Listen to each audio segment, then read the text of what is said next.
One day, as we were praying about the world and reaching the world for Christ, we all picked one country of the world that we will pray for the rest of our lives. And so I picked Mongolia. I'm Native American, full-blooded Apache, and a lot of folk may not know that they say, at least, that we descend from Mongolians who came across the land bridge between Russia and Alaska.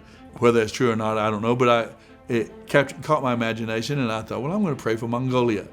And this was back in the 70s when we did this, and Mongolia at that time was a locked country. There was no, all of the Buddhists and the pagodas and all of the religious exercise had been shut off completely, and it was a closed country to the gospel at the time. Then when we got back to the United States, in the early 90s, Mongolia opened up. Mongolia kind of liberated themselves from Russia, and they opened up, and so we went in to take the Jesus film across the entire country, all across these 100 cities of Mongolia in 2 weeks.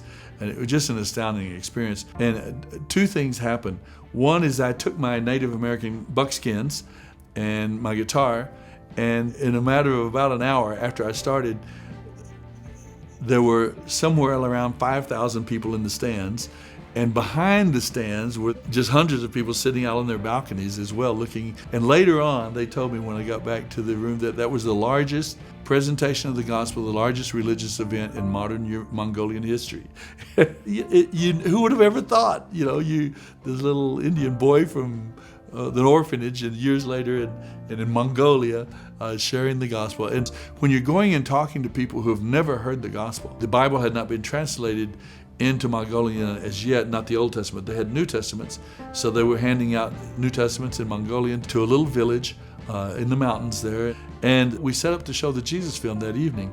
They live in tents called gers, and you may have seen Mongolian tents. They're very, very much like Native American teepees, actually, to a great degree. We showed the Jesus film, and the mayor came down and sat with me, and we began to talk, and I asked him, well, how did you like the film?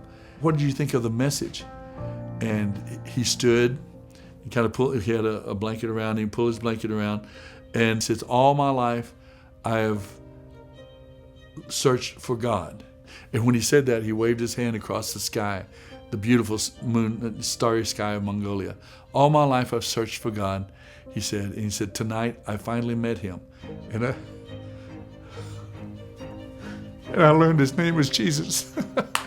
And I thought, what an incredible lesson from Romans 1 and 2. He had responded to the message that God had given to him through nature, through general revelation. He had responded faithfully to that, and God was faithful to bring this little Apache Indian over to tell him how to meet his son. And I just think, wow, how wonderful that the Word of God is true, and it speaks the truth. And people are still out there waiting to hear that message, and I'm still strong taking that message of life, new life to men and women here and around the world.